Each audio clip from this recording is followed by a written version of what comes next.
Hello, everybody. This is Sunshine, and we are here for the private room with Tiffany. Tonight, we're going to be talking about courting and dating. So, I know in our generation, I'm gonna I had to put my age out there so that y'all can understand where I might be coming from.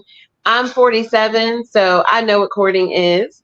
And so we're going to talk about courting and dating and what that looks like in today's world, and we're gonna have some real deep conversations because I feel like the generation of children now, like my 16-year-old, they have no idea what courting is, and so that's what we're gonna be talking about: courting versus dating. And is there a difference?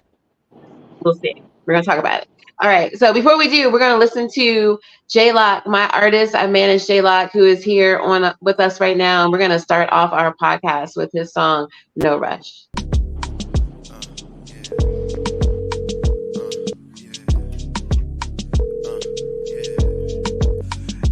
Hey guys, this is J Lock. I'm sorry, but I won't be able to take your phone call. As a matter of fact, I won't be able to be reached for the whole week. I'm on my honeymoon and I'm doing the thing. Even if you fall away, I'm just a call away. Nice in Miami, body sweet like candy. I just wanna take my time on you, no rush, no rush, no rush. I really wanna cross that line. I can't hear it. No rush, no rush. Hey. So you can't do it? I can't hear it. Things that made me Can intense. everybody else Should I hear? Things or maybe just vent. I can hear it. It's low, but I can hear it. It's like a little reggae type of vibe. Say follow and pick up the speed. Damn, I feel left First I out. borrow, then proceed to be. Praise to the most high, the one G-O-D. He's always with me since I've been on. They've been all gone, I've been alright. They was all wrong, been way too long. Stay in my pond, push it along, okay. Grace flow like water while you docile. Getting my affairs in order while you doubt now. Sleeping too much against me ain't never good. Living my dream, crash the board like I'm Westbrook. Yes, I like that. What do y'all think? Did y'all like that? It's nice. I saw some heads bobbing. Thank you. Yes, yes. So I'm gonna start with I you. like We it. have I did too. I like the vibe. It was real sexy. I really liked it. That was nice. That was nice. So I'm Sunshine Brown. We are here for the private room, and we're talking about courting versus dating. We have one of my artists that I manage, J Lock, with us tonight. So hey, J Lock, how are you doing? What up, though? What's going Hey, on? hey, handsome. Tell How us, y'all tell us about the doing? song we just heard, No Rush. Tell us about that. No Rush was made kind of just a record dedicated to it was just a vibe. You know what I mean? I'm a grown man, so vibes are important. You know, and that was just kind of one of those grooves that just kind of if you want to chill with your lady, you can chill out. Just celebrate being amongst someone that you care for, someone that you love. You know. Music is a byproduct nowadays. It's more about the experience than it is, anything else. So we try to create a vibe for people just to be able to, be you in the car riding together, or you trying to, put together a date night. I like it. I like it. Very nice. Very nice. Very sexy. Very smooth. Had a little reggae in the background. How long have Yeah. you been an artist? How long have you been recording music? I've been doing music, man, early, like 20 years. You know what I mean? Like my core fans, grandkids are listening to me now, which is pretty cool to experience. So Wow. Wow. yeah, Okay. yeah. All right. Nice. Nice. Well, everybody, this is J Lock. Make sure that y'all go and follow him on social media. Tell everybody your Instagram before we get this thing going. I am J Lock. IAMJLOCKE on Instagram, also TikTok. Definitely check us out. And All we right. also Go ahead. supporting mental health this year as well. So we're campaigning for mental health in our community, preferably Black men, African American men. So we're doing a lot of conversations about that as well. Yeah. So Yeah, that's important. May is coming up, so Mental Health Awareness Month. Y'all watch out for those. Mental health is something that has really been in the forefront. And I think I hate that COVID had to bring out the importance of mental health, but it really did. You know, us being in isolation, people that never experienced depression before started feeling depression. Our kids were affected by not being able to have the socialization and so forth. So now mental health is something that's taken more seriously than it was before. So I applaud you for putting that out there in the universe and talking about mental health, especially as an artist that reaches a lot of people. Yeah, very nice. The song No Rush, tell us, like, I know that was talking about, you know, relationships and so forth. How do you feel like about courting and dating? Do you feel like there's a difference? Definite difference. I think both have their purpose.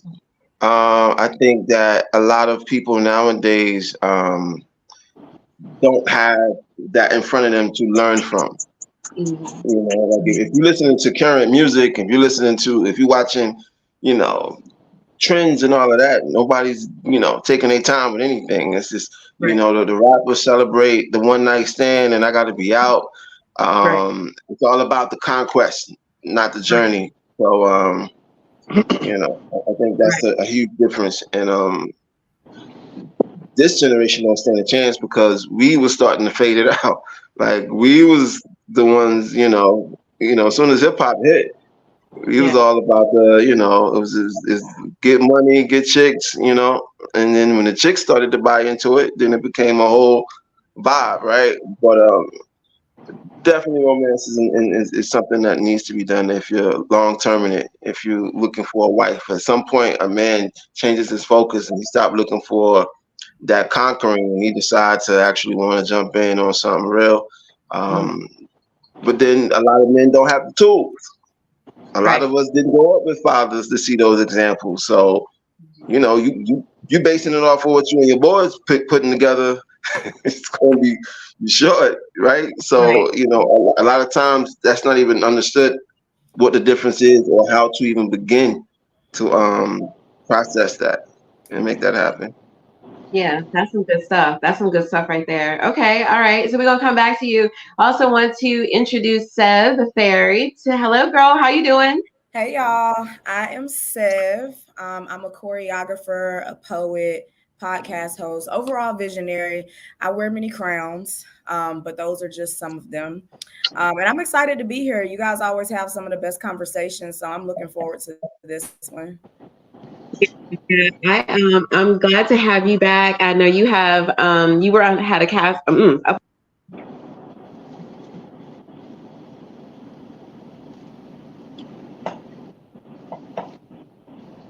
Somebody went out. Then we lost Can y'all her. hear me? Yes. Now we can hear you. We can hear you now. Okay. Like you froze. Yeah. I'm sorry. Okay. Can y'all hear me now? Sunshine. Yeah. Sunshine Brown. Okay. Okay. I don't know what happened. I'm sorry. Okay. So we always have different guests, and one of the young ladies here with us tonight, Sev the Fairy, she has a lot going on. If y'all go to her Instagram page, like you're just gonna be mesmerized. She's dancing and just the choreography is beautiful and sexy, and you can tell like she is just very confident about her body and about who she is as a woman, and it's very inspiring because, you know, I love to dance, but I don't think I would ever put it on Instagram for people to see. I don't think I would ever like sell tickets to come see me dance. I'm shy. Like, I can sing, but I'm not going to go into the studio because I'm too shy. So when I see women like you that are like doing the damn thing and just, you know, showing body positivity and women's empowerment and all that good stuff, it's really nice to see. So that's why I wanted to have you back on. Oh, well, I really appreciate that. Thank you. Of course. And then we have Mr. Khalil. So Mr. Khalil is here. He is one of our special co-hosts. So if y'all don't know, we are looking for a male co-host. Ropi is focused on her music. So unfortunately, she's not going to be joining us on every Monday. Hopefully she'll check in with us every now and then. But Ro had to take a step back because she's focusing on her music and her health. And we're missing her. So some masculinity here. We need some men on the panel to kind of have a different perspective. What do you think, Tiffany? Yeah, I agree. Yeah. Yeah. Especially, I think a lot of it has to do with the perspective aspect of it, because us being women, the saying goes, we're emotional beings, we're men are more logical, and I think that it kind of plays a little bit more of a better balance to have a man than just a panel of all women. Right. I agree.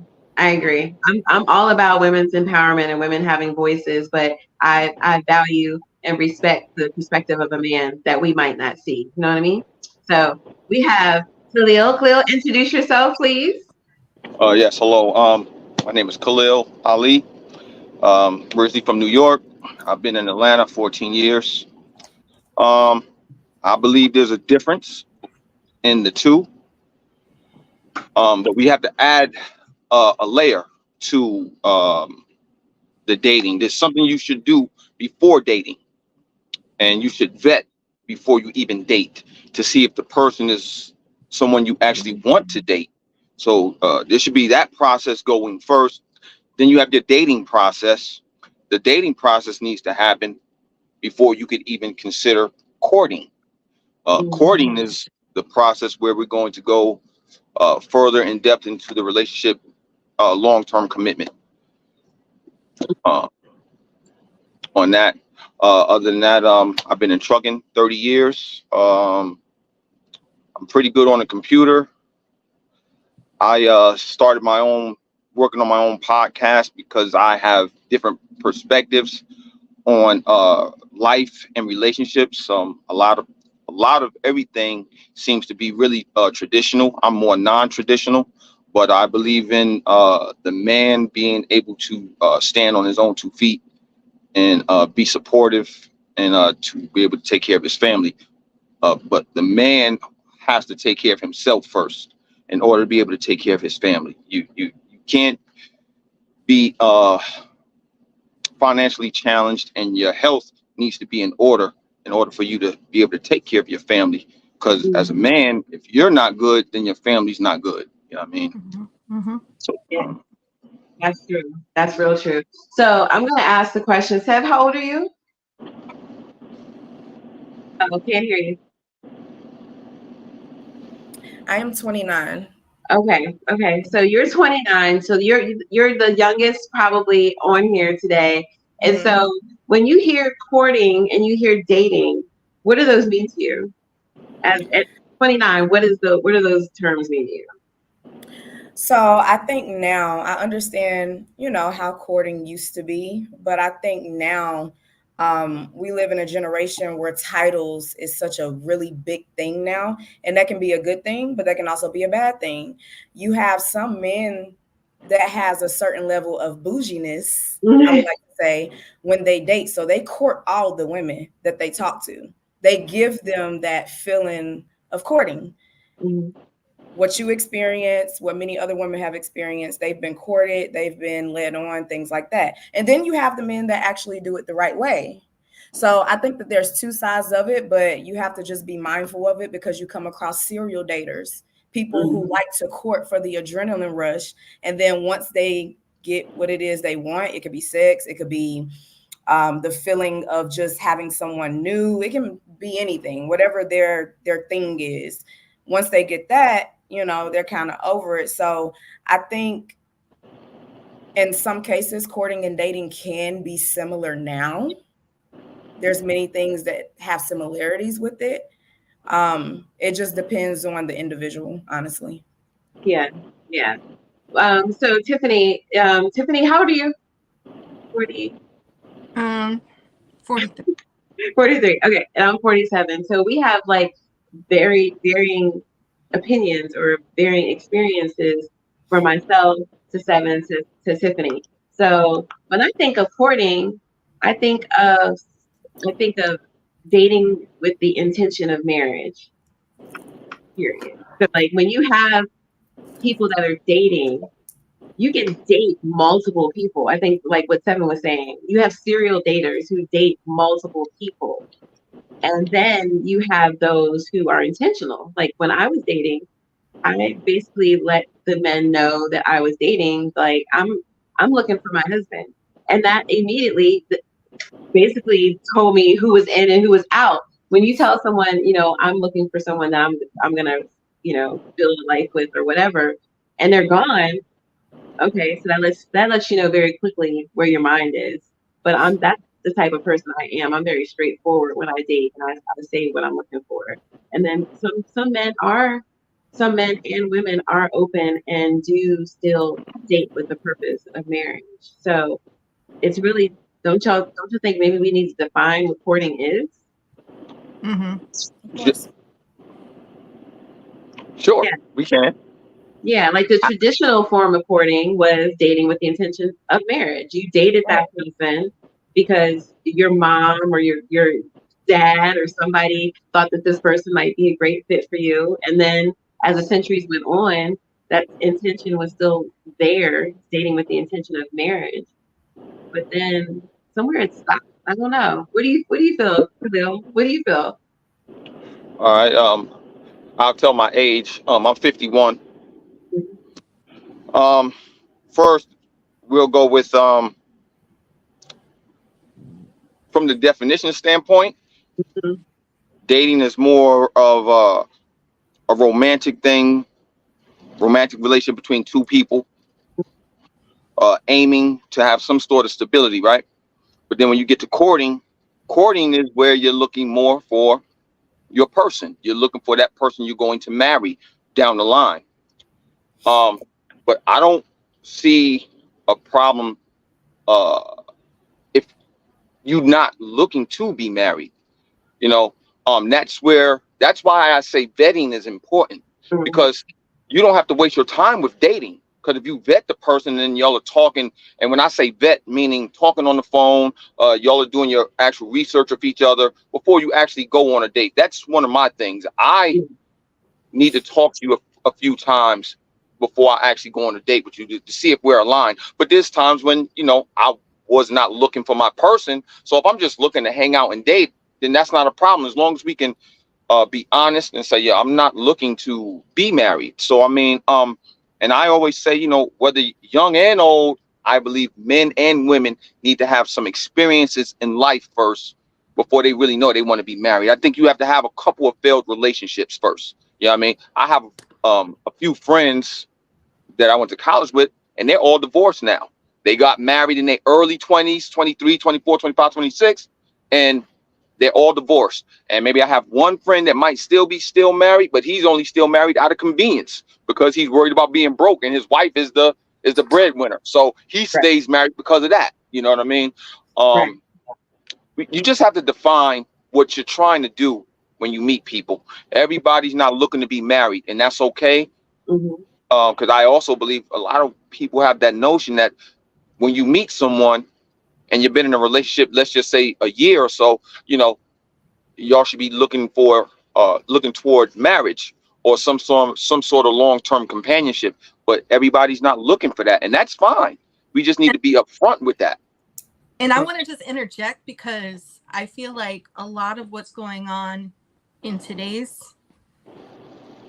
melee of things is it's an expectation of society. It's a societal expectation that people who date are dating to get married. However, that might not be the circumstance for the two people who are dating. Exclusivity might not be the end goal. Commitment might not be the end goal. They might just be happy being single and dating because it's a way for them to socialize with other people. So, because I didn't give my opinion on the courting versus dating thing, but I honestly think that courting is old school and it's become a blurred line with dating, and it's no longer mandatory, I guess, because no man is knocking on a woman's door and asking her dad, can I take your daughter on a date? That's a cultural thing. Part of courting too. And Yeah. that's cultures, no they do. longer. Yeah, it is a culture thing. 'Cause I know when I started dating, the guy that that wanted to date me. He came to my house and asked my dad to take me out. Like my younger days, I've had that happen. But now, like even with my children, I'm like, if you have someone that you like, my son, I say, or my daughter, if there was somebody that liked her, I'm like, well, I haven't talked to them yet because I'm still old school. Like, if you want to date my daughter, then you need to come and talk to her parents. I'm still old school, but you're right, Tiffany. Like today, there's just like the intention that Khalil was saying, that intention, like, what do you want? And let's have a conversation about it. But then you have all these different relationship styles, like Khalil was saying. There's some people that don't want to get married, but they're looking for their life partner. So, I'm a perfect example of that because that's where I'm at in my life. And not only that, but we have so many different relationship dynamics that are no longer considered taboo. Mm-hmm. Because people are practicing polyamory and open relationships and polygamy and all of these things. Mm-hmm. So, yeah, you can't, by law, you can't marry multiple people. However, you can date multiple people and still have loving relationships all the way around if it's done correctly. Yeah. Go ahead. I'm sorry. Someone just commented that you got to marry the right person, the person that's for you. If your goals aligned and if you enjoy each other's company and time you spend together, marriage is supposed to be a partnership. Yeah, I agree. And that's a big commitment. Seven, at your age of 29, and I'm assuming you have friends that are in your age bracket, I'm assuming. Do y'all talk about wanting to get married? Or women in their 20s talking about getting married? I know in my 20s they did, but are they talking about that in your circle? So yeah, I mean, there's conversations about it. I come across women. I have some friends that want to get married. I have some that don't want to be married. I'll use myself as an example. Marriage is not something that I'm seeking or I'm looking for. It's something, yeah, do I want it? Sure, but I want it done on the right premises. So I'm currently in a relationship right now. And I would say it's probably the best relationship I've ever had all around. And to kind of piggyback on what you guys were saying, my boyfriend actually did get approval from my dad before we even solidified being in a relationship. So it still happened with our generation, people still do that. It's just, certain things are not talked about if it's not a trend. And right. That's kind of where my generation kind of falls short, is that even with marriage, like a lot of people get married because it's a trend to, because it sounds good to, people don't get married. People get married because they in love. And right. For me, that's not good enough. I'm not going to marry you just because I'm in love with you. Right. It's not good enough for me to go and get it on paper. We can be in love and be together now. We don't have to get that on paper. For it to be on paper, it got to make sense. It got to make sense up here. It got to make sense financially. It got to make sense for the family structure. Like, it has to make sense. Mm-hmm. So, yeah, we still, there's some women that do want to get married and some that don't. Yeah. Yeah.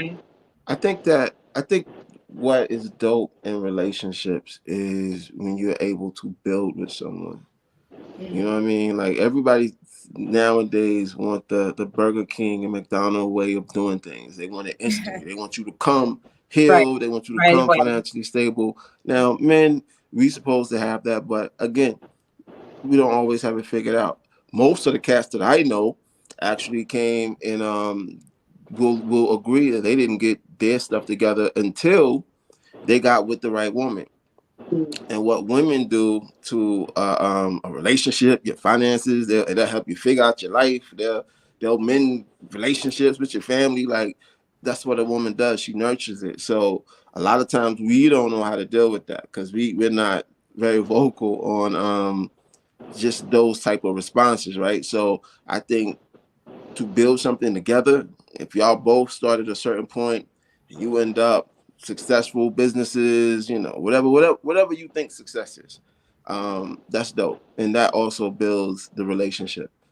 And I think those are the kind of that's where I come from. That's what I've seen.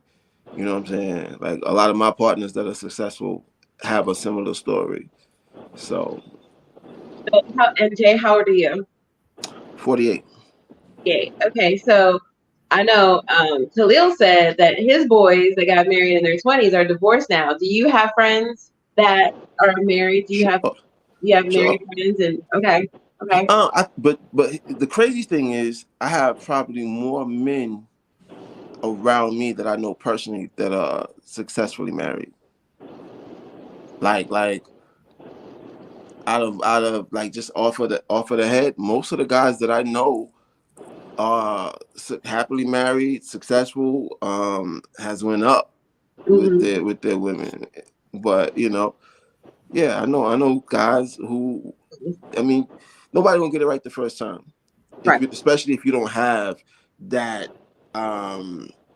foundation to grow from. Like, how many men actually grew up with their mother and father together? You know what I mean? And that way of living, like, that's rare in itself. So yeah, I think it depends on where you come from too, because sure. because like for me, I would say the majority of my friends have both parents in the home. So I think it really depends on your background, your environment, where you come from, and all that, and where that's how you learn your values when it comes to family and marriage, is seeing what you saw growing up, what your experiences were. What did you grow up in? You might have people that grew up in a family, their parents were happily married for 50 years. So they saw their parents together. And so that's their version of what marriage is, where you might have someone that grew up, they didn't have two parents in the home. There's always arguing, there's always shit going on. Everybody around them, other friends, was going to their mom and daddy house on the weekend. So it really depends on like where you come from. And that really determines how you date or how you cook. Sure. Well, everybody's level of growth is going to always be different. No one grows at the same time. And that's even, I was talking to a young lady that told me she divorced her husband basically because they just grew apart. And that kind of, if you're listening to something like that, and she's an older lady talking about she divorced him because they grew apart, but she said he was a good man. So it confused me. That type of statement confused me. He's a good man. You grew apart, so you divorced him. I mean, she didn't go into no elaborate details, but I'm lost at he's a good man. Can I chime in on that? Yes, ma'am, you can. So a lot of people have this expectation that if you're a good man or you're a good woman, that's good enough. People really believe that. Like me, I know I'm a good woman, but I may not be compatible with you. You know what I'm saying? Just because I'm a good woman, that don't mean that we supposed to be together or this is supposed to last just because I'm good, So I think a lot of the times people kind of get that confused. And, I hear people a lot of the times when they get out of a relationship, they be like, well, I'm a good woman or I'm a good man. And, it's their loss or they missing out. And it's like, they might not be missing out. You might not just be what they want. You know what I'm saying? Like sometimes it's really that simple. Like you have to, well, let me not say you have to, because don't nobody got to do nothing. But ideally, you want to be with the person that you are willing to grow through things with. You have to be compatible in that light too. And a lot of the times, once again, people get together and, you have some honeymoon phases that only last 6 months. You got some that last a year. You got some that last a lifetime if you do it right. But people get so caught up in that honeymoon phase, no matter how long it is, that when it's gone, they don't know how to maneuver. They don't know how to get through it. They don't remember the small details about their partner to get through it. Because they weren't paying attention. I think with that, this is what she said is all true, right? I think at this stage of life, though, just like there's so many outside influences, and people got to be mindful of the outside influences that they let creep into their relationship.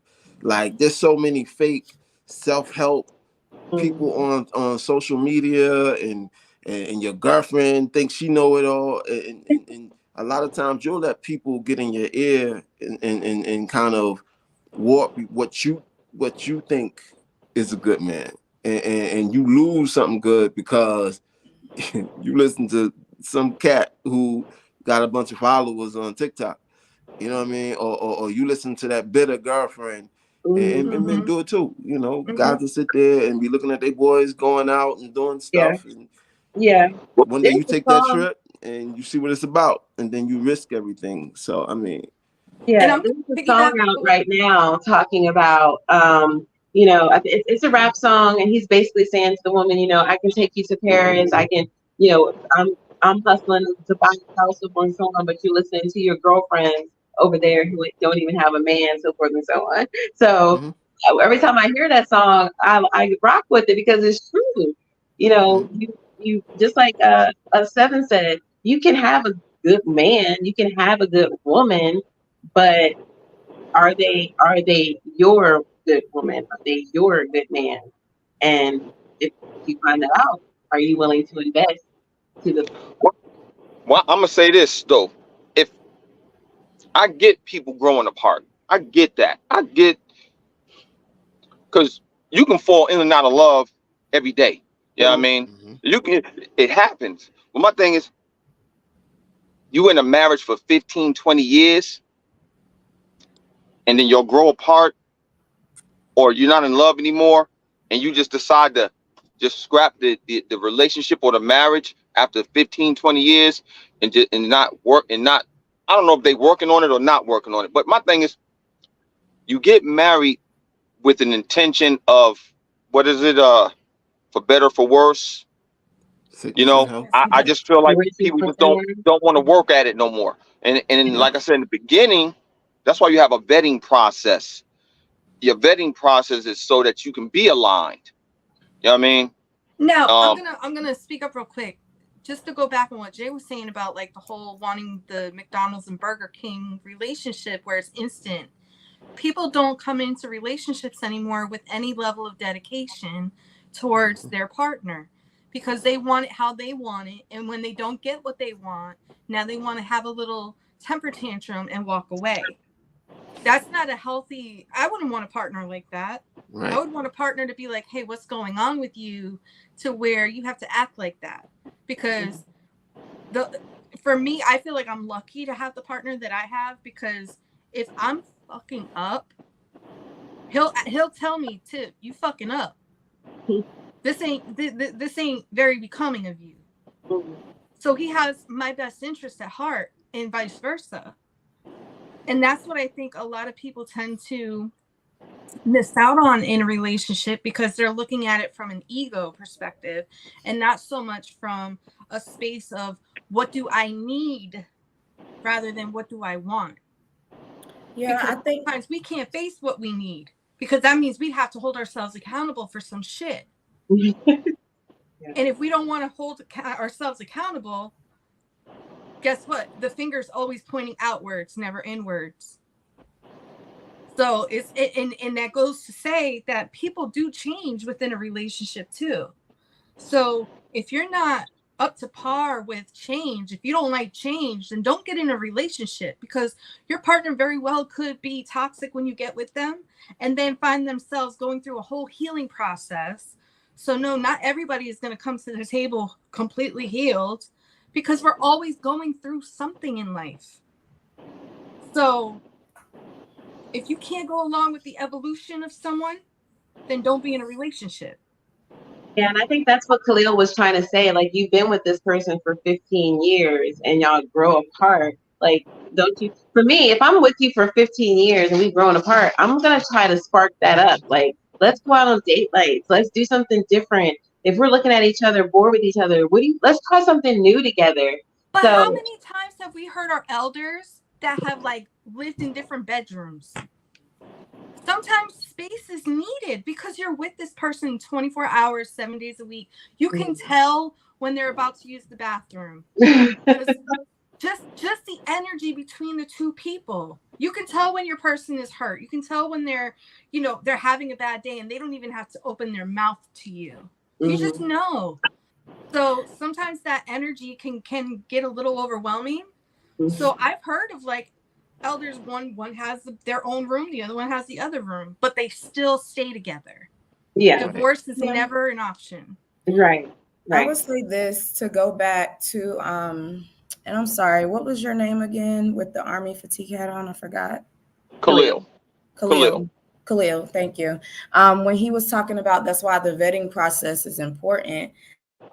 I guess it just depends on, I agree with that. But I also think it just depends on what people are vetting for, because we live in a different time now with my generation where, like I said, everything is a trend and people don't think for themselves anymore. People rely on other people's thoughts. Like there may be somebody watching us right now and taking what we saying, and now they're going to just live by it. And we could be saying something that's factual, for us and what we're sharing, but it's not factual for where they are in their journey with relationships or with their partners. So they might want to go break up with their partner as soon as they get done watching this, or they might want to go fix things. So a lot of the times people don't really think for themselves when it comes to relationships or with themselves. And I think when you are, like Tiffany said, nobody comes into a relationship 100% healed. However, in order for the vetting process to be efficient, you got to already have done the work for yourself.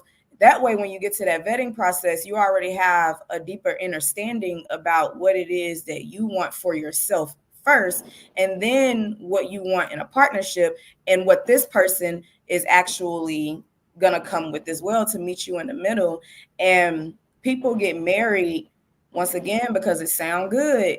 And you do have those relationships that last 15, 20 years, and they say, oh, we grew apart. And they did grow apart. They grew apart a long time ago. Both of them mentally was gone a while ago. But because of the title marriage, people feel like I got to stick this shit through. And I see a lot of elders who stick the shit through and they look drained spiritually. They look dead. And it's like, I get it. You got married, you know what I'm saying? So you wanted it to last for the long haul. The intention when you get married is to stay married. I'm sorry. No, I was saying the intention of marriage is to stay married. So to your point, and that is the intention, but people do it for the wrong reasons. So spiritually, like I said, people get married because they in love. People get married because it look good on paper. But for the spiritual aspect, the God-given aspect of it, people don't get married for that reason. And so they end up being in a marriage because, oh, damn, I done got this license now. I done got this certificate. I need to keep my license or certificate. You know what I'm saying? I need to go through this. I need to stick this out because this is what it's supposed to be. They say it's something that's not healthy for them. What's your interpretation of the God factor in marriage? The God factor in marriage? Yeah. Expand on that a little more, because that's broad. Like you said, the spiritual side of marriage, and you saying people don't marry for that reason. What's your interpretation of that? So for me personally, in the relationship that I have with God, and for where my spirit is and my journey and my purpose, my partner and the partner that I currently have and my lifelong partner, for me spiritually, I need someone who aligns with my purpose. What my purpose is for myself. So this is the best way I can put it. I believe that we all have 3 different purposes in life. I know a lot of people believe they only have one, but I believe you have 3. You have the one that you give to yourself. You have the purpose that other people put on you, and you have your God-given purpose. Now, if the purpose that you have for yourself aligns with God's purpose, is going to automatically align with the purpose that people put on you. Meaning that, I'll give an example and then I'll go more in detail. Meaning that, for example, right now, I'm a choreographer, I'm a dancer. I'm not saying that's what my purpose is in life, but just to give y'all an example, I say, for instance, if I said my purpose in life was to be this great choreographer, this great dancer, I want to go on tour with all these celebrities and dance. Cool. Other people put the purpose on me like, oh, she's a great dancer. I can learn from her. I want her to teach me dance. That's what I want from her. That's what she gives to me. That's what she gives to other people. God's purpose might be like, well, I actually don't want you to dance at all. I want you to own a dance studio. I don't even want you to dance. I want you to sit down and just own a dance studio. You see?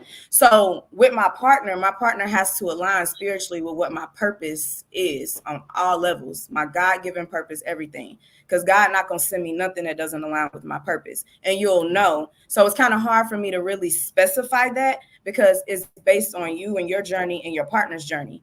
But if you don't know your purpose and you don't have that understanding with self, you're going to marry somebody that doesn't align with that purpose, the greater purpose, and it's not going to work. Yeah. Well, If I can answer that question, Jay, when I think of God and what that has to do with marriage, is that God created us to have a family, to build, and that back in the day when our parents were dating, or maybe their parents were dating, that if you are interested in someone, you're interested in them with the intention of marriage. You don't just date. It's not the serial dating back then when our parents and our grandparents. That wasn't something that was stressed. It was, you're supposed to, grow up. You're supposed to get married. You're supposed to have a family, so forth and so on. And so the intent of dating was that. But then when you take it a step further, you have the Bible that is saying that, when you get married, you become one. But you also have to have God in your relationship in order for your relationship to work. So to answer that question, for me, when you have your purpose, your person, you're fulfilling your purpose, and God is blessing you for those, which I feel that's what marriage does. That is a statement in front of God and in front of your family and friends that this is the person that you chose to spend your life with, no matter, if it's 15, 20, 50, until you die. In that moment, you are saying to God and to everybody else that this is my person. And when you do that, then God is supposed to be, you keep God into your relationship. Your relationship, and that can be spiritual too. Some people don't believe in God. Some people are just spiritual beings. And so they believe in a higher power is going to help them with blessing whatever their union. Within the universe, I just wanted to reinnovate you. I think you have to have a couple of failed relationships first before you actually know where you want to go. Because you don't know what you like. You don't know what you're really looking for. You know what I mean? So to have a few failed relationships, because you can also learn yourself through those failed relationships. You know what I mean? You have those and it didn't work. You take the positive from those relationships, you move on, and you better yourself. And then you can actually say, well, I don't like this type of man, or I don't like this type of woman, or I remember this type of man, he rubbed me the wrong way, or whatever it is. But a lot of times you don't know what you like until you have been down that road. And I'm gonna give you a good example for myself. When I was younger, I used to like hood chicks. But hood chicks didn't. But hood chicks didn't like me. Oh, hood chicks. Yeah. Hood chicks didn't like me. But there was something about hood chicks that I used to just want to holler at hood chicks. I had to learn. I'm not for hood chicks. Hood chicks don't like me. I don't fit the persona of what hood chicks look like. So I'm just using my own example. I had to learn. I have to stay away from hood chicks because they're gonna all turn me down. And they do. They all turn me down because I don't fit whatever they're looking for. But I had to learn that first. I had to learn that's not my lane. You know what I'm saying? So I think sometimes it's men. You have to date, and then once you date and you know what it is that you like, that's when you start courting. Is that what you're? No, that's not what I'm saying. I'm just saying you have to have some failed relationships because I didn't know. There's so many beautiful women in the world.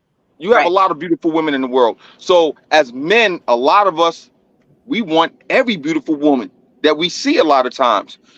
She might not be no good for us, but we have to go through an experience first to know what's good for you and what's not good for you. And like I said, I believe the courting part comes in once I'm serious about a female. When I'm serious about you, that's when the courting takes place. Because when I'm serious about you, that's when I'm looking for a long-term life partner. It might not necessarily be marriage, but long-term life partner. Because I know everybody's not looking for marriage, but everybody might want to. Go ahead, brother. Yeah. So, I'm thinking, I've listened to everybody's interpretation from the spiritual aspect, right?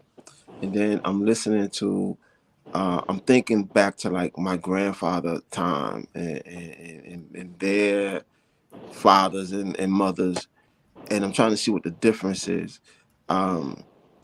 Because when people refer back to those times, when it comes to relationships, they talk about, these ain't like back in the days. This is new. This is we not like our parents and our grandparents. But and we're right, we're not. But their success rate in marriage and ownership, we ain't nowhere near with more access to money. Like what we're able to achieve financially, we don't have those borders and shortfalls like they did. You talking about coming out of slavery and I'm down south, so like it was a different time in the South, right? But even in the South, like when I look at my grandfather and my grandmother and their community, they had the big cars, they had the houses. They wasn't perfect. They was doing all kinds of crazy stuff. I could tell you stories about my grandfather. They used to call him Hot Shot, if that helped. But but like their success rate in all of the stuff, they still survived, they still lasted, and they still own things, and they was able to pass things down to their kids, even if their kids didn't know what to do with it, but they still was able to give to the next generation. I think and nowadays we are a selfish bunch of people, man. I think like if I'm not happy or if I'm not feeling it, I'm out. And that you can't sustain anything. You can't own anything or have anything. When I say own anything, I'm not talking about money or cars, because we can have that, right? We can do that by ourselves.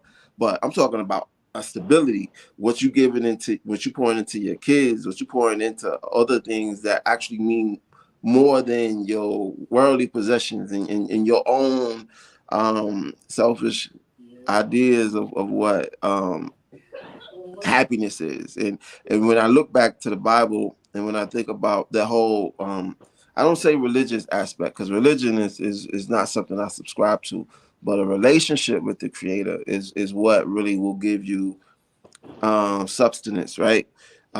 Most people call it what being spiritual or the universe, whatever you want to call him. He exists, right? And I just think if you listen through those eyes and move in through that filter, those things last. Like I know people who live that way that last and are successful and happy. And that's probably the reason why I see more success rates than, because there's a lot of sacrifice. And you talking to a brother that is, a failed relationship, just left a failed relationship. Part of it was my fault. I could take it. But at the same time, I understand that it was my fault, and it doesn't make me upset or it makes me take ownership of my piece. You know what I mean? She got to deal with her piece and she dealt with it. But for me, I can own it. And then that's being grown. That's grown man. But I also think that I don't know. I just look at it. I've lived long enough to kind of see a couple of generations come through, and I see the difference. And I see what worked and I see what didn't. And you hold on to what that foundation is and all that other stuff, all those TikTok influencers and all that. Like, if that's what you subscribe to, that's you. But you're gonna see the fruits of that labor.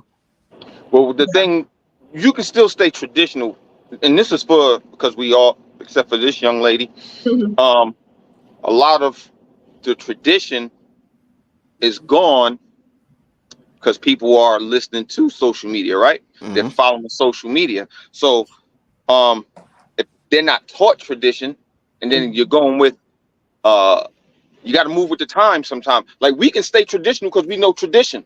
We know what we saw traditionally. So we can adapt with the current times, but you can still have your traditional values. Right. The generation now doesn't have tradition. They don't have tradition because their parents was kids when they had them. So they don't have no taught tradition. You know what I'm saying? We have taught tradition because it was different when we was kids in the 70s and 60s. The whole thing, you might have had to talk to the mom and the dad first before you actually dated. You know what I mean? But today, you don't have to do that because you had the children having children. Sure. They weren't able to teach their children tradition when it comes to relationships. And then you had absence. You had the absence of the father.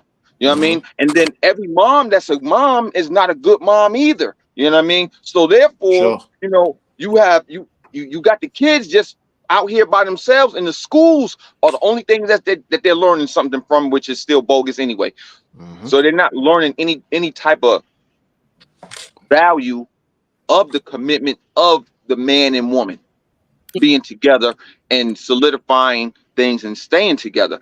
Like I said, you don't have to get married, but that long term where you the man in your household and you taking care of your family, you're doing what you're supposed to do as a man, and you're being a protector, provider, as well as you're supposed to be able to, you know, be a teacher as well. You know what I mean? Sure. And if you have the right woman, she's going to allow you to lead because she sees the strength in you.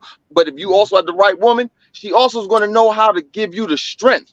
Because I'm big on the power of suggestion. It's hard to tell a male what to do when you're a female, but if you use the power of suggestion to talk to that male, you can get him to listen to you. You can get him to hear you, versus you trying to tell a male what to do. It's an ego thing for the most part, but a man is a teacher as well, and the kids of this generation don't have that instilled in them.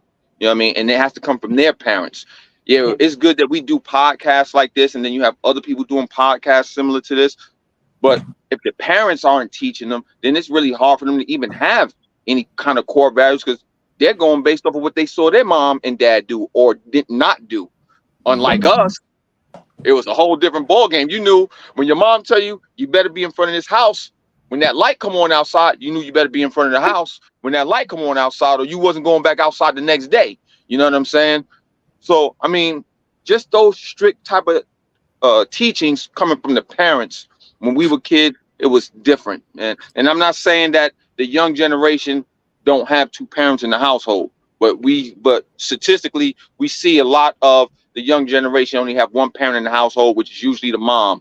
You know what I mean? And then she's working her butt off to take care of her children. And of course, she may not always have that time to get off work and to really spend that time to be an educator. You know, she's coming home from work, she's cooking, she got to do get the kids ready for school for the next day, and then she got to get herself together. So, I mean, it's just one of the things. It's hard. And I think a lot of times people you got to just want better for yourself as you get older. And hopefully as you get older, you mature enough to see where your shortcomings were, and you can do better as you get wiser. Unfortunately for some of us, you know, everybody don't mature at the same age at the same time. And they say men don't usually mature till after a certain age. I don't know about that all the time, but starting to question that. Yeah, you know, I don't know about all of that, but you know, all I can say is everything comes with a lesson. You know what I mean? Everything comes with a lesson.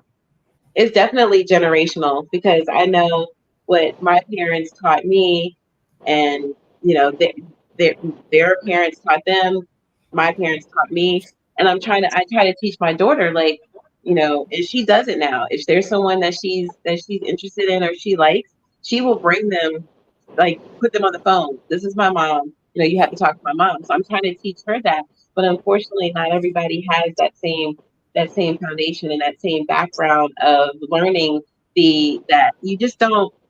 I'm not saying that serial dating without purpose, I'm not saying none of that is wrong, but the generation that we are raising now, I agree with you. I don't feel like they have those same traditional foundations going into relationships for them to know, like, you know, this is intentional. Courting is intentional. You are going into it with a purpose, whereas dating, you don't always have a purpose. You might just be dating because you like dating. Like Seven said, you might just be the person that, or like Tiffany said, you might enjoy being single and just having the company of different people. So dating, like to Khalil and everybody that you said, dating not always has a purpose, but courting has a purpose. Courting, yes, it does. Courting definitely has a purpose. I will say this. I want to offer a different perspective. But for the most part, I agree with what just about all of y'all said for the most part. But just to offer a different perspective and like go back, I guess. I will say I have to give my generation, I think every generation has is ups, is downs when it comes to like this dating stuff. And so even with my generation, you know, we have a lot of ups and we have a lot of downs. Now, I do have to give us our props though, because when I think about dating and I think about courting years ago, you know, I do like that now women have, you know, time to actually truly vet men. We have more time now to truly vet men, because you have to think about it. A lot of the times our grandparents, they were in survival mode. We couldn't even get a house without y'all men, honey. A lot of these older women was using these men, if y'all really want to get to the real of it, because we couldn't get our own house. We couldn't get our own job. We couldn't even open a bank account. So we had no choice but to settle down, get married so we can have a roof over our head, food on the table, you know, have everything that we can have on our own now. We had no choice but to be in a relationship with just about anybody who wanted to be serious with us and have kids with us. Because back then there wasn't that many good men. There was men that were great providers. And I think a lot of the times men get that so messed up. One of my relationships, and I'm not going to say which one, but one of my relationships, I ended that because, yeah, he was a great provider and, you know, he handled his business, but he lacked emotional intelligence and he was not affectionate. Why would I want to be with that? Right. Because you're a provider? That ain't good enough. That used to be good enough with our great-great-grandparents because we needed that. So it'd be so funny sometimes when I hear people say women nowadays just use men and do this and do that. And I'll just be listening like, did y'all not know y'all was getting used way more? I feel like back then, because we couldn't have nothing in our name. It was not the, settling. it was not the, it was never the same. Back then it was never the same when you talk about being used. And the one thing I don't really go into is what my mom and dad was doing, or my grandparents actually really did before me. Because see, if we start thinking like that, then you really never get nowhere holding on to. Well, we gotta go back to the roots. The root of it is if but I have to finish. I wasn't done yet though. I got you though. Let me finish real quick. But now just to end there, you know, at the beginning, that's just a perspective. I'm not saying that was the only way, but that was just a perspective that I think a lot of people overlook when it comes to how women date and how men date now. Now move forward. We'll go past you guys' generations. We'll go straight to my generation. Well, no, I'm not going to skip past y'all. With y'all's generation, you know, we talk about tradition and, you know, our generation not holding the tradition when realistically y'all are closer to that generation than we are. You know, y'all are way closer. So for that to have had stick the way that a lot of people in you guys' generation speak of, you guys had to have hold that torch and made sure that foundation was restructured and rewired. You know, you can't have a stable house if the foundation isn't good and the wiring is not good either. You got to go back in every couple of years and, you know, go back in and make sure everything good, get an inspection done again and get the shit back right, you know? So we there now. So now we're at my generation, and we're at my generation where, you know, you have the internet, you have all these different components now. And I have to give my generation props because, yeah, it is a good bit of us out here that's just, you know, out here just having sex and doing dumb shit. But then if you really take a look around, I'm not even going to just focus on a relationship aspect. We have more of my generation now that's back gardening. We have more of my generation now that's back talking about mental health, how it's supposed to be, because it wasn't a thing then. Now it's a thing now because of social media, talking about mental health now. We talking about the fact that, hey, you can't just be a good provider. You got to have some emotional intelligence, and you got to come with some stuff, just like the woman. I can't be good to my man if I don't have emotional intelligence with myself and with my man in order to make sure that we have a good relationship. I can't be his backbone if I don't understand the structure and the genetic makeup of myself and of him. It don't work like that. So I have to give my generation props because, yeah, we walking back around now with afros out again, and we gardening. Like I'm gardening this summer with my dad. You know, we gardening. We're doing a lot of different things. So yeah, we have some downfalls, but you got to go back to the root sometimes and look at it. We have new roots now, and these new roots might not be good, but once again, you got to inspect the home and see if the home need renovations in order to now restructure it. Yeah. Y'all haven't done enough yet, though. I like Y'all that. impact won't be. It's too young.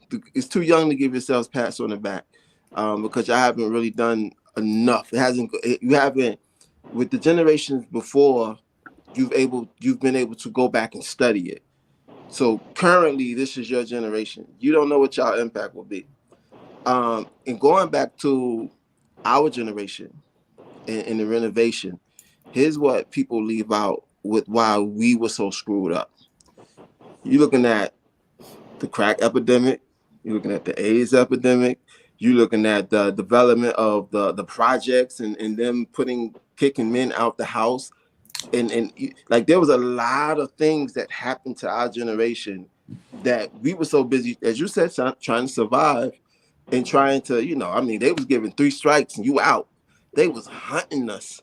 They was kicking in doors with military style. They was doing what they doing over there on CNN. They was doing that in Compton and in Jersey and like all over the country in black neighborhoods. So you lost a lot of that because you lost a lot of good people that was out there on crack, that was out there on heroin. Like it's things that pills ain't nothing compared to the crack epidemic. Believe me. Like nothing. Hey yo, bro. They don't know about that epidemic, how bad that crack epidemic was way. Wicked. Y'all think pills, you think fentanyl was bad. Fentanyl that crystal meth.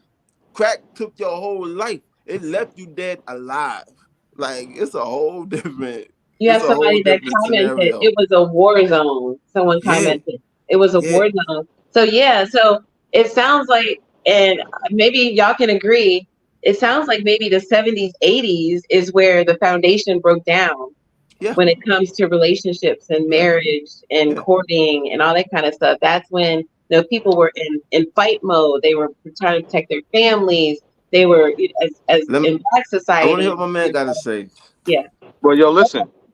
I have a saying that I use, and I'm excuses are for the weak and incompetent.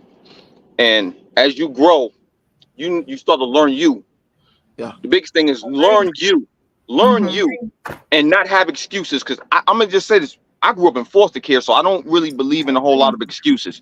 But I remember my foster mother being mad because the girls used to call the house, and I only been home from school 30 minutes, and she used to say like, "Damn, when I was growing up, we didn't chase the men; the men chased us."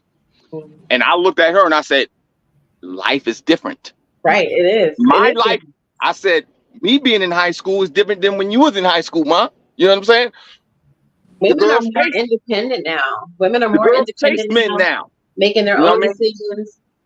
Yeah, and that's a beautiful thing. Like Seven said, women now are more bold and vocal and just taking charge of their lives. They're not. Back then, our grandparents, they were nurturers and mothers and taking care of home. The women nowadays, they're about getting businesses, getting that money, building something, so forth and so on. You can be about that. You can be about getting your business and all of that. But as a man, I don't care about your money. I don't care about your accolades. What I care about is, are you a good fit to me? Because me as the man, I'm coming into it already knowing that I got to be a protector, provider. But this is also based on whether or not I see your value. If you don't show me your value as a woman, why do I want to protect and provide you in the first place? Also, if you're coming at me foul, meaning you're not a lady yourself, how can I look to even want to court you? You know what I'm saying? So you got the women that aren't teaching their daughters to be women. Either. You can go out here and get your bag, but then you got all these women out here getting a bag on social media, showing their body, and then they wonder why they get disrespected by men, because you don't have respect for yourself. If you don't have respect for yourself, you can't expect the rest of society to have respect for you either. You know what I mean? So the introduction of the internet with OnlyFans and then Instagram models, the new age of prostitution is what I call it. It's definitely harder for women to get the the type of mature man that you're looking for when you got men that can get on here that do have money and they're just paying for the women to have a good time. And or you have the women, hell, you don't even have to work to get anything. You know what I mean? It's just, hey, I'm here, she's here, and this is what's going on. You have women that's not making the men work.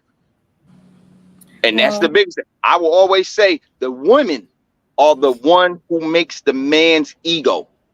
It's the women. If the women aren't holding themselves accountable to be women, the men are going to treat you accordingly. And it shows. If you look at it every day, the men treat the women accordingly to who they are on social media. If we're meeting women on social media, being that most people don't even go out and talk to nobody no more. I haven't been to a club in a long time, but I can say this. I've been to a bar and you go to talk to a female, she looks at you like you crazy. But if you talk to her on social media, it's a whole different ball game. You know what I'm saying? You can't talk to her out in person, but on social media, yeah, they you know, I'm just saying, you know what I mean? Times has changed, and with the times being changed, you're not gonna get the same what you're looking for out of men based on how women are currently on social media. You know, if you're showing your body all over social media, you're going to attract the man that all he wants from you is sex. That's it. He's not trying to get to know you from your mind. He wants to get to know you enough just so he can get some ass. That's it. That's as far as he want to get to know you, because you're already showing yourself all over social media. Majority of men, that's what it is. I just want to say real quick, I posted a comment in the comments of this live feed for a YouTube. Yeah, thank you. So and it's crazy because I watched this today. So it's a psychologist talking about the difference between how men and women relate to love and marriage. And it came to that discussion about women look for men with money, men look for women for sex. So, and it kind of breaks it down. So what you were saying with this this clip that I put in the comments, I think if you guys are really interested, and I'm talking to the viewers, if you guys are really interested in this conversation, definitely check out that link and like give us some feedback and let us know what you think about it, because I think this might actually turn into another discussion at a later time. Like, it's getting deep and we're like coming up on the time frame that I know we're allowed. Yeah. But so I think this is an awesome topic to discuss, because, and it's not so much the war against the sexes, it's us as a group discussion talking about our experiences with dating, our experiences with the other sex, our experiences of what our intentions are and what we want versus what other people want. And I think that it just a collaborative, conversation about, what each other thinks is, and it all molds together. So I'm super stoked about this episode. Like, this has gone really, really good. And I'm trying not to put my personal thoughts. I'm trying to be more open-minded to the conversation. But if I was put my personal thoughts in here, I'm just going to say this about the women. I've never had to work to obtain, once I realized that hood chicks weren't from me. After I got rid of that phase, that hood chicks are not for me, I never had to work to get sex. Never. I haven't. I've had women take me out on a first date 100 times. I had a chick take me on a first date on her birthday, and she took me out on her birthday. But different caliber men get different types of attention. I was a jock all through high school and in college. I hung out with a different type of crew of people, of men, that the women liked. So I hung out with a crew of dudes that all the girls liked in the neighborhood, or all the girls liked in college. So for me to get women, I never had to work. I really never. And then when social media came, I abused it. I'm not going to act like I'm not a saint. I've abused social media because females have been following me on my Facebook page, and I use my Facebook page to date. I don't have to do anything else. Just straight Facebook. I put the women on my page that I think look good, and then I just follow them and see how they are. They don't make me work for nothing. I haven't taken a female on a date in 14 years because they don't make me work for it. If you don't make me work for it, I'm just not going to do it. I'm not. gonna say- But there is Wait. Can I chime in real quick before we end? Oh, I'll make it quick. Okay, Seven. Yeah, let me get myself together. Go ahead, Seven. Because these two said a lot, so I just want to chime in on it real quick before we go. So I know you said our generation is too soon for us to give ourselves a pat on the back. yes. I don't think it's too soon. I get why you say that to a certain degree, but I don't think it's too soon. Why? I feel like I'm a good example of why we should give ourselves a pat on the back, because I know me and I know what I offer. I'm pretty sure on this call, I done offered y'all a different perspective y'all probably never even heard before. This from was not. That somebody was my not aimed age. towards you though. No, Because- I know. I'm just using Yeah. myself as an example because that's all Okay. I got right now. But, like my age, I'm pretty sure I've offered you guys a good perspective. And I have that perspective because I myself have allowed myself to learn about me, learn about other people, use social media as a tool, and don't let it consume me the way that it consumed most. And I know you said it was a different, it was a crack epidemic, AIDS epidemic. Hell, it's an epidemic right now. Every generation that had an epidemic. Like Khalil said, there's no excuse though, because I can be addicted to social media. You got some people that don't even know how to communicate in person, like Khalil said. That ain't crack. Hey, but whatever your addiction is your addiction. Social media kills some people. Yeah. You know what I'm saying? Yeah. Fentanyl might not be crack, but it still kill people. It still take lives. It still take people away from their family. So it doesn't matter what type of drug it is. Hell, sex is a drug if you have an addiction to it, So it doesn't matter what it is. It's all about the mindset. So I don't like to use those things as like, because y'all on crack. Y'all good, right? I'm just saying, y'all good. Are you talking about us? Crack, Like on the panel? it was just I was being sarcastic because it was like the crack and the AIDS epidemic. But I'm like, shit, y'all good? We here having this conversation. So there was still some people that made it that could have helped the foundation. Just like with me, when my son grow up, he gonna say the same thing I'm saying to y'all. He gonna say about us, and he gonna be like, what happened? And it all comes back to leadership. There's different levels of leadership. You know what I'm saying? So, for example, what Khalil was saying with social media, when he was saying if there's a woman on social media that's dressed a certain way, or he don't have to work too hard for women, well, it all comes down to leadership. Because as a man and as a woman, for me, I'm a choreographer. Sometimes I be on fucking Instagram. I might have on a bodysuit. My ass might be out. Now, my man, he's a great man. So he never came at me. Men don't disrespect me. I'm gonna just put it like that. They don't slide in my inbox on some disrespectful shit. They don't do none of that because I think it's all about energy. And when you understand energy is just certain things you're just not gonna do with certain people. Now, old me probably would have got disrespected because my energy was different. But my energy now, people know how to talk to me. They know how to approach me based off my energy, whether I'm showing something or not. Now, if a man chooses to do that, that's because of him and his core beliefs and his core values. So I think there's different levels of leadership. If you're a leader, if I got somebody around me and I see the energy that they're doing what they're doing in, and we close enough, I'm going to speak on it. There might be men that come at me that I'm not going to be involved with because of the simple fact, why would I do that? If I want you to be better, why would I invest in that? Why would I take advantage of that? So I think it comes back to people's core beliefs and values. We can do better, but if people don't hold other people accountable and do those things, then it's going to be a constant thing, especially if you play into it as well. Yeah. Who's y'all leaders? Huh?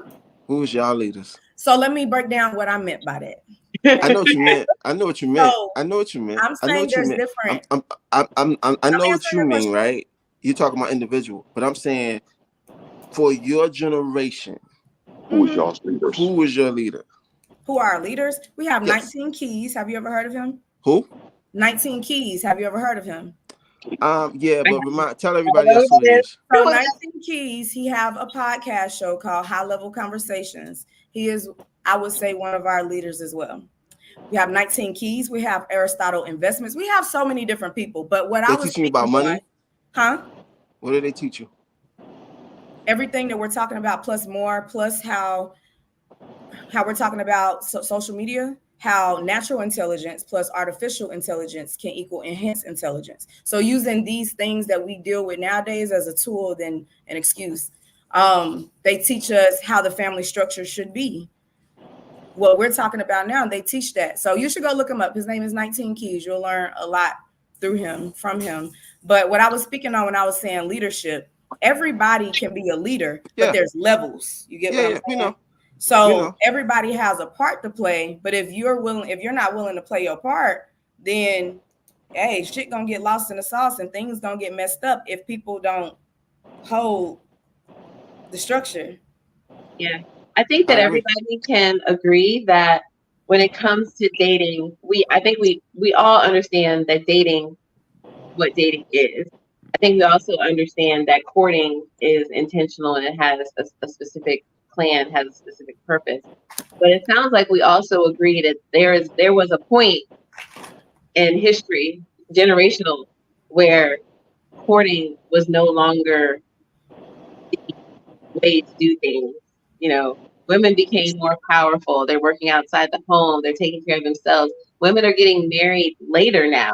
Women back in, 70s, 60s, 50s were getting married in their early 20s. Women now are getting married in their 30s and their 40s because they have so much they're doing. They're building their careers and their businesses and, that's a great thing. Listen, that's a great thing though. That's a great thing that this generation. That's a great thing that women are waiting to get married because, as I said before, you got to have a few failed relationships so you can find yourself. You got to find yourself so you know who your person is. And a lot of people don't find themselves. They just out here willy-nilly. And we got to date before we court anyway. Because I can't say I want to court you before I date you. Because I need to know you. I need to learn you. I you know what I mean?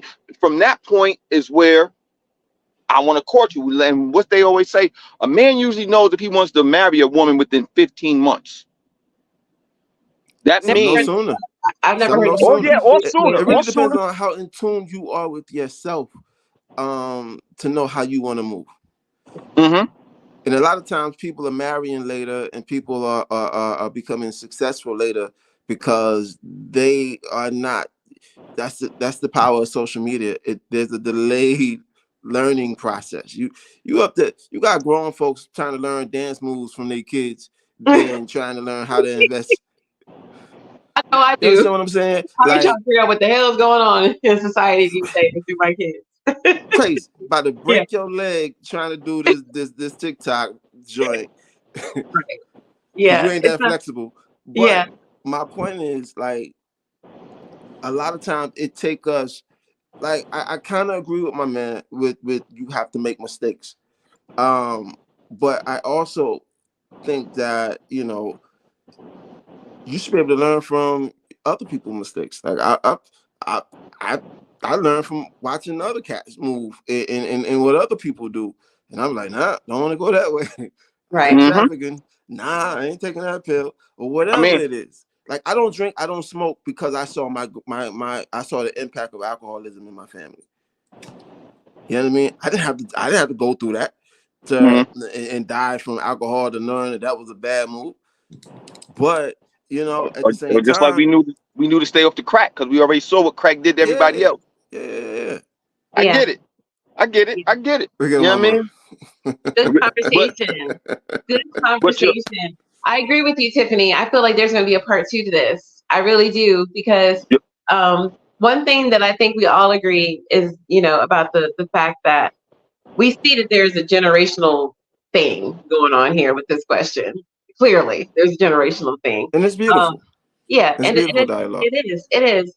Marriages, relationships have evolved, and not saying that they evolved into anything negative. Because I feel that our generation is very strong-minded. They're very powerful. They're very passionate. They are making their own money, building their own businesses. They're very in tune with themselves. This generation now, that's going. They're very strong-minded and wanting to just take over the world. And you've got people younger and younger these days that are becoming millionaires and becoming business owners. So this generation is really doing a lot of great stuff. And dating has, to me, when I started dating again, it was just like this is different.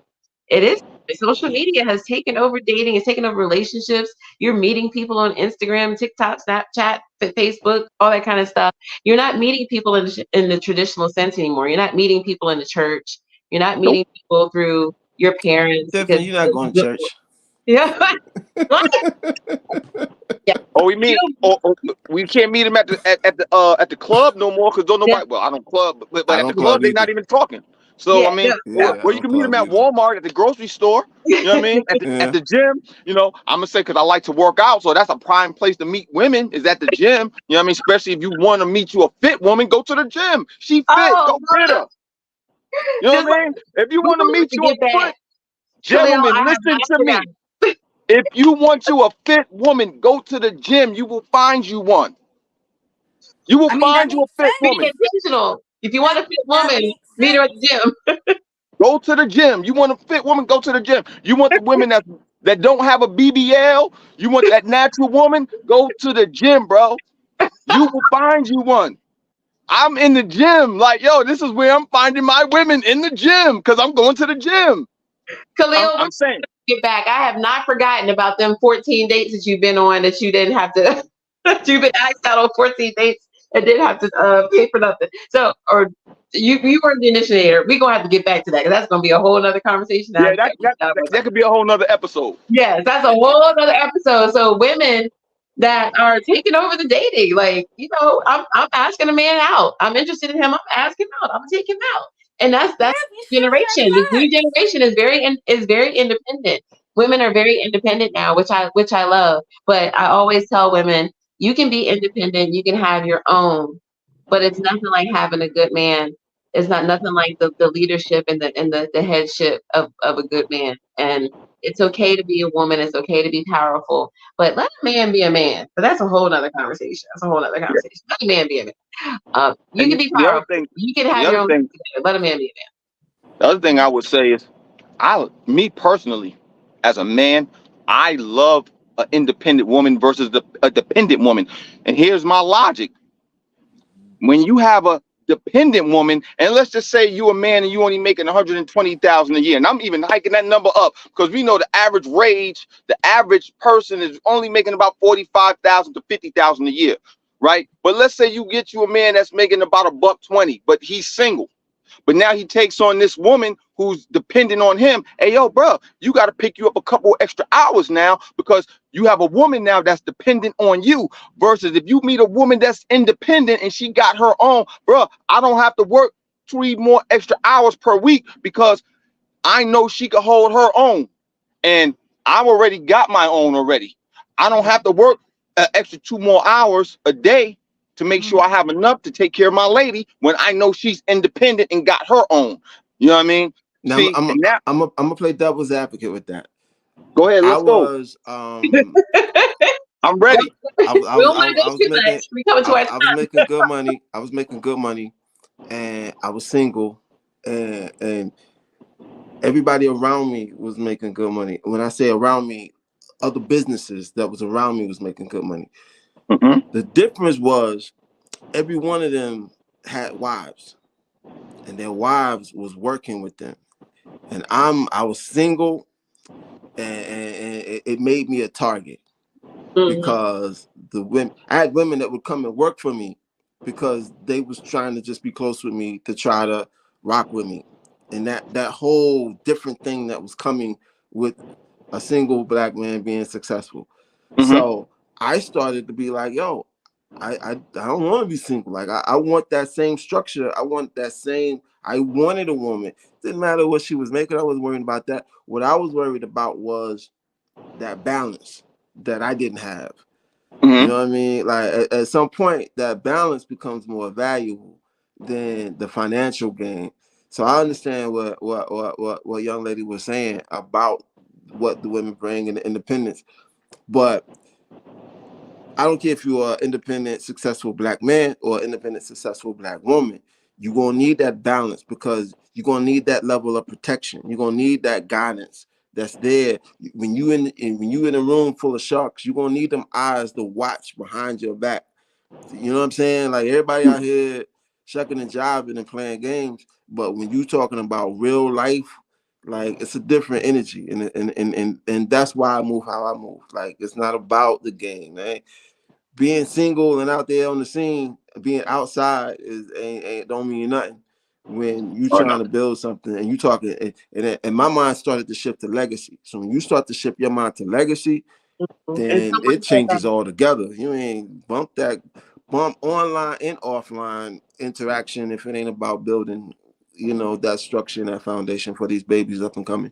But at the end of the day, it's all gonna boil down to that person, what they looking for in life. You know what I mean? We can talk about building legacy, we can talk about that, but hell, I had a girl turn me down and tell me, nah, I ain't messing with you because I didn't fit whatever it was for her. You know what I mean? I'm talking relationship stuff. I'm thinking I'm talking the right game.